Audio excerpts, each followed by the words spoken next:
밴드 가입하신 분들은 제가 이런저런 마지막 최종 공지사항은 나중에 따로 올려드릴게요. 수업 시간이나 뭐 이런 거는 찾을 없게 진행해요. 개인적인 방송입니다. 그리고 지각세는 이제 변호문제가 책 나오기 전에 최대한 돈을 빼놔야 되기 때문에 그래서 촬영 일정이 일부만 잡혀갖고 아직 공지를 못하고 있거든요. 그래서 나오면 다시 안내해드릴게요. 그래서 뭐 그런 얘기할 수업은 아니니까 수업할게요. 죄송해요. 시간이 너무 짧아.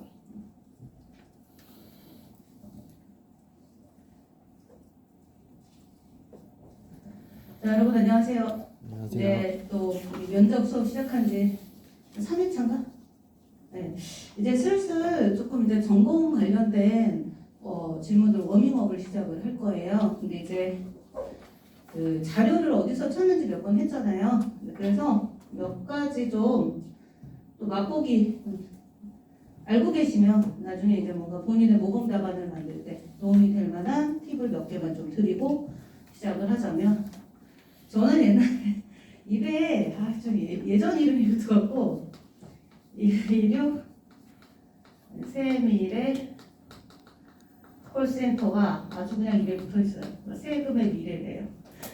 무슨 우리 저기 국세상담센터 전화번호가 126이에요. 알고 계셨어요? 알고 계시면 좋아요. 혹시 그럼 126 세미래 콜센터에서 미안해 국세상담센터 옛날 이름 나왔어. 126 국세상담센터에서 어떤 일을 하는가? 상담하겠죠. 뭐 우리 홈택스 관련된 메뉴도 있고요. 홈택스 관련된 현금영수증 관련 상담이라든가 전자세금 예산서라든가 연말정산 간소화하면 알아들으세요? 연말정산 간소화 이것도 제가 나중에 중간에 소득세 관련된 이론 한번 할 때 해드려야 되는데 종합소득공제, 우리 종합소득공제, 기본공제, 특별소득공제, 특별세액공제, 의료비, 교육비, 보험료 공제 받으시려면 지출액 집계하셔야죠. 국세청 홈택스에서 다 제공하고 있고요. 우리 근로소득자들은 2월 달부터 어차피 공정연금소득이 1월 달에 연말정산 하긴 하는데 연금소득은 별로 우리 특별세액공제를 안 빼주기 때문에 그 근로소득, 일반 근로소득자들에 대한 2월 달 연말정산 할 때 연말정산 간소화라고 해가지고 예전에 사이트가 따로 있었어요. yes1 홈페이지를 다 외우고 있는데 yes1이었어요. 이름이. 이름 장난 아니에요. 이름 진짜 잘 돼요. 한 큐에 해결. yes1. 그게 그런 이름이었거든요. 근데 이제 그거를 2014년에 8개 국세청 관련 유관 사이트를 다 통합을 해서 8개인가 7개인가 아무튼 통합을 해가지고 지금 현재 홈택스 상태로 만든 거예요. 그래서 홈택스 관련된 상담도 여기서 112에서 어느 정도 할 수 있는데 이거 한 2시간 뒤지면서 해드릴 수 있는데 시간이 나에게 20분밖에 주어져 있지 않으니 여러분께 뒤져보시라고 안내를 해드렸어요. 국세청 홈페이지 nts.go.kr 가시면 메뉴에 제일 위에 오른쪽이요? 오른쪽 여러분 보셨을 때 오른쪽 아래 그 위에 메뉴에 국세청 안내 소개 메뉴 아래쪽으로 내려가 보시면 안내가 있을 거예요. 자, 그래서 한번 거기를 점검하셔서 126 국세상담센터에서 제공해주는 것이 무엇인가? 그럼 이제 질문 중에 혹시라도 그 면접관께서 질문하실 때 우리 국세 행정의 개선을 위해서 제안해 보실 게 있으세요? 라는 혹시 그런 질문을 한다면 일단 지금 현재 어떤 게 있는지는 알고 계셔야 되잖아요. 너무 그냥 추상적으로 답변하실 수는 없는 건데 그렇다고 대강 콜센터가 있는 것 같아요. 이것도 아니잖아요. 그래서 일단 간단하게 요약해서 지금 현재 진행되고 있는 이러이러한 거 했는데 갑자기 그러면 그거에 대해서 혹시 아세요? 이렇게 물어보실 수도 있어요. 거기까지 나가지는 않겠지만 그래서 약간의 어떤 간단한 요약 정도는 해놓으시면 좋지 않을까 해서 안내를 해드렸고요. 이런 질문이 상당히 많습니다. 면접에서 어느 부서에서 근무하고 싶으신가요? 실제로 많은 질문 중 하나입니다. 답변은 정답은 없어요. 정답은 없습니다. 조사관 이 질문 실제로 모의 면접 때 보면 이거 많이 답변하시거든요. 조사과에서 근무하고 싶다. 자, 국제조세 관련 분야에서 근무하고 싶다. 어느 부서에서 근무하고 싶냐고 했다가 사실 저희들끼리는 좀 그냥 좀 재밌었던 답변인데 국세청 본청에서 근무하고 싶다. 그리고 국세청 본청. 본청이 어딘지는 아시죠? 세종시. 집이 세종시인가 봐. 막 이러면서. 자, 불법파트 전담으로 근무하고 싶다. 제가 들어봤던 답변들이에요. 서울지방국세청에서 근무하고 싶다. 아, 집이 서울이구나. 그냥 그렇게 집이 서울이세요? 그렇게 경험할 수는 있는데 사실은 어떤 답변이 정답인지는 없습니다. 그 다음이 중요하죠. 조사과? 조사과에서 왜 근무하고 싶으세요? 조사과에서 왜 근무하고 싶으세요? 무슨 일을 하는지는 아시나요? 라고 후속 질문이 들어올 거예요. 그럼 그거에 대해서 답변을 하실 수 있게 준비하셔야 됩니다. 그래서 국제조사 관련 분야에서 일하고 싶다? 왜요? 혹시 이유가 있나? 뭔가 특정한 무슨 일을 하는지 아세요? 국제조사 관련해서 뭐 갑자기 역외 탈세하다가 갑자기 이상한 데 하늘나라로 가면 안 되잖아요. 역외 탈세 뭔지 모르잖아요.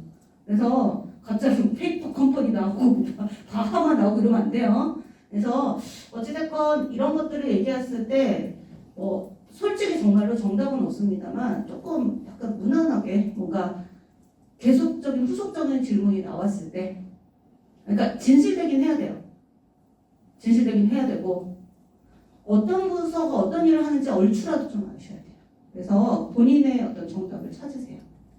찾으시면 아니 여러분 부가가치세과라고 하셔야 좋아요. 이거는 정답이 아니에요. 여러분께서 생각을 하셨을 때 부가가치세과는 이런 일을 한대. 재산 쪽은 이런 일을 한대. 어렵지만 한번 해보고 싶어. 그러면 왜? 라고 면접관이 질문했을 때 최근에 이런 사례를 본 적이 있는데 이러이러한 거에 제가 좀 더 열심히 공부해서 국세행정에 기여하고 싶다는 생각이 들었고 좀 멋있다는 생각이 들었는데 뭔가 아무튼 뭔가 만들면 되잖아요. 간단하게 답변을 만들 때 어느 부서에서 근무하고 싶은가를 답변을 하시려면 세무서에 이거 국세청 홈페이지 가시면 다 있어요. 저는 가이드만 좀 해드리는 거예요. 찾아보시는 건 여러분이 하셔서 정리를 하시면 되고요.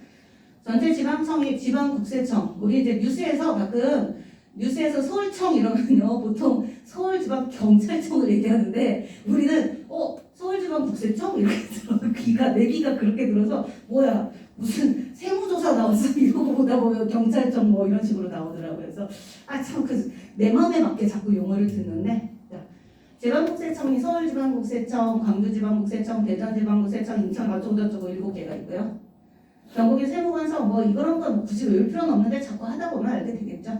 130개 있고요. 세무서 조직 자체가 납세자 보호실이라든가 이거 되게 요약해서 적어놓은 거예요. 그 국세청 홈페이지 가시면 nts.go.kr 가시면 되게 자세하게 정리가 돼 있는데 부가가치세과다. 보세요. 재산법인세과가 있다 그러면 재산팀 법인팀이다 그러면 법인팀이 과연 뭘 하는 건가?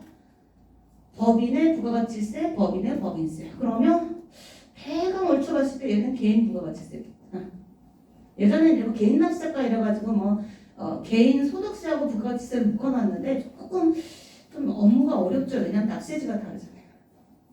모르겠어요. 이제 그래서 이제 그 당시 이제 실무하셨던 분들이 한 마디만 하고 사실은 개인 납세과라고 모였는데 농담삼아 사실은 그냥 그 한 부서 안에 있지 결국은 기존의 소득세 부가가치세 뭘 따로 했었다 이런 식으로도 말씀을 하셨었는데 지금 다시 또 그냥 부가가치세과 소득세과.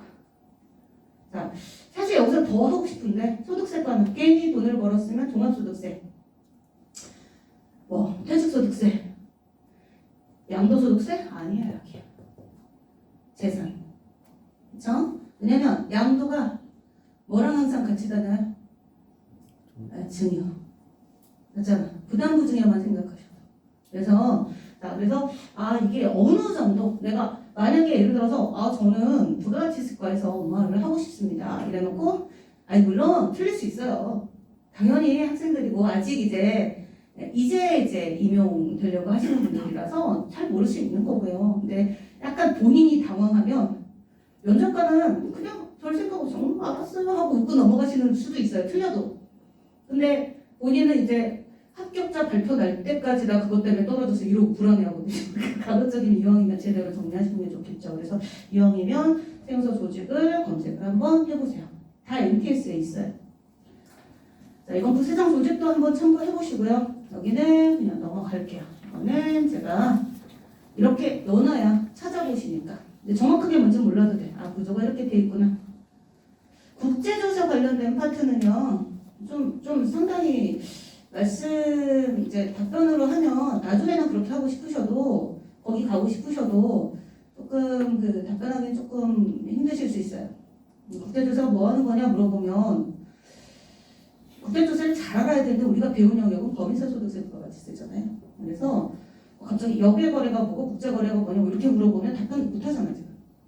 이론적으로 갑자기 이론적으로는 마음이 평정심이 유지된 상태에서는 말할 수 있겠으나 분명히 면접장에 가면 뜨아 하거든요. 그래서 일단 조금 가급적 개인적으로는 무난한 부서를 골라서 한두 개 정도. 왜냐하면 갑자기 상황이 어떻게 바뀔지 모르니까. 그래서 좀 골라서 한번 해보시고요.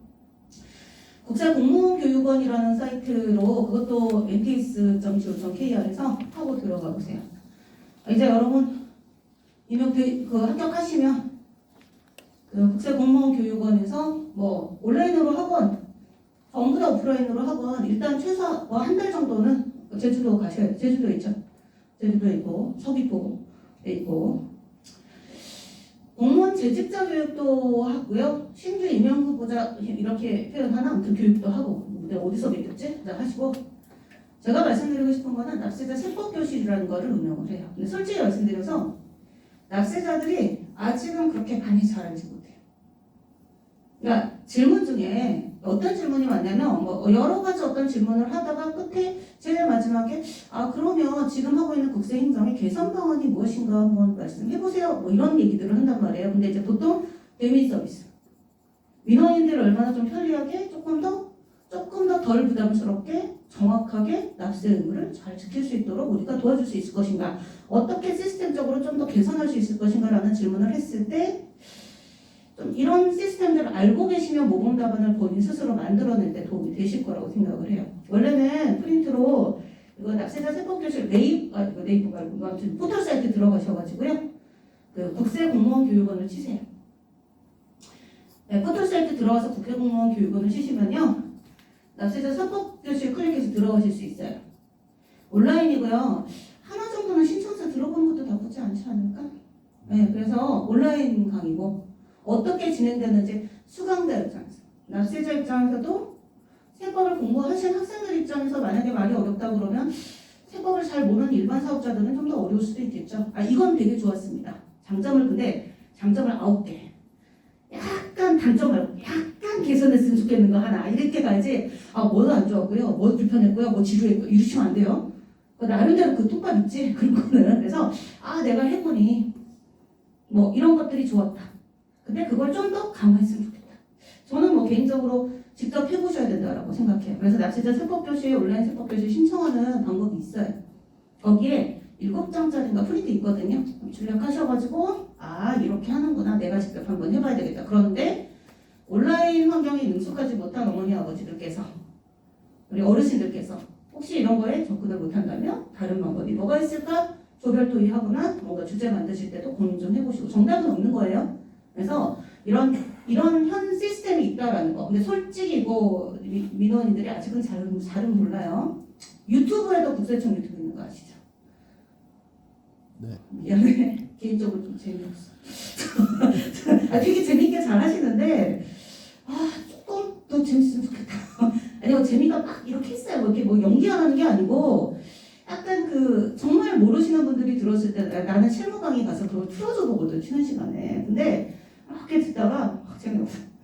뭔 소리인지 몰라. 그래서 제가 이게 이거고요 하고 이제 약간 좀 편안하게 설명을. 근데 이제 공식 유튜브에서 그렇게 하기 쉽지는 않은데 상당히 저는 좋다라고 생각하는 것 중에 하나가 되게 그런 어떤 정책들, 지금 현재 어떤 예를 들어 근로장려세제가 뭐다라든가 이런 것들이 있다 그러면 책을 찾아볼 수 없잖아요. 일반 민원인들이. 그거에 대해서는 나름대로 되게 열심히 노력하면서 그런 어떤 정보들을 주고 있다라고 생각해요. 되게 많이 개선되고 있다라고 생각하고, 그래서 유튜브도 들어가 보시고 낚시도 세법교실도 수강 한번 해보시면 나중에, 그리고 본인이 조금 정리해야지. 내가 봤을 때 조금 더 좋은 거는 이건 되게 좋았어. 생각만 하지 마시고 정리해야죠. 그래야 나중에 그걸 모아가지고 말하는 연습이 되죠. 자격시험은 나중에 하고요. 합격하시고 나면 제가 회계실무 검정고시, 정말 오랜만에 원가이에 가르쳐드리게 될 수도 있겠는데, 국세공무원 교육원 들어가셨을 때 가급적이면 회계실무 검정고시 2급을 따고 나오시는 게 좋아요. 이거 그냥 여담, 면접 당연히 붙으실 거니까. 근데 어찌됐건 뭐 그냥 그런 것들도 여기서 다 관리를 해요. 그런 관련된 기출문제 이런 것들도 거기서 다 이제 어느 정도는 자료를 얻으실 수 있을 거고요. 자, 이런 질문을 합니다. 근데 실제로 질문 중에 이거 다른 걸 갖고 왔네. 질문, 백지 상태로 질문만 한 게 하나 있었는데 다른 걸 적었네. 그럼 국세 공무원이 실제로 그 면접장에서 지방직 시험에서도 면접에서 이런 걸 물어봤었고요. 국가직에서도 국세, 사실 선택 과목이었기 때문에 또 그걸 물어보신 거 아닌가 싶기는 한데, 국세, 지방세 차이가 뭔지 아세요? 이렇게 물어보셨던 기출문제가 여러 건 있었어요. 설명하실 수 있으세요? 아니, 정확하게는 안 해도 돼. 조세를 어떻게 나눈다라든가. 조세가 일단 이 과세권자에 따라서 국세와 지방세로 나눠지는데, 우리가 말하는 국세 공무원이 뭐냐? 넓은 의미의 국세에는 관세가 포함되는데, 국세 공무원들, 우리가 하고자 하는 세무직 공무원은 관세는 제외죠. 국세 기본법 써서 배웠던 내용이었죠? 용어의 정의하는데 했던 거. 근데 그거를 생각하시면서 나름대로 만약에 국세와 지방세 차이가 뭐냐라고 하면 과세권의 차이다 하면서 국가가 과세 주체가 되는 거,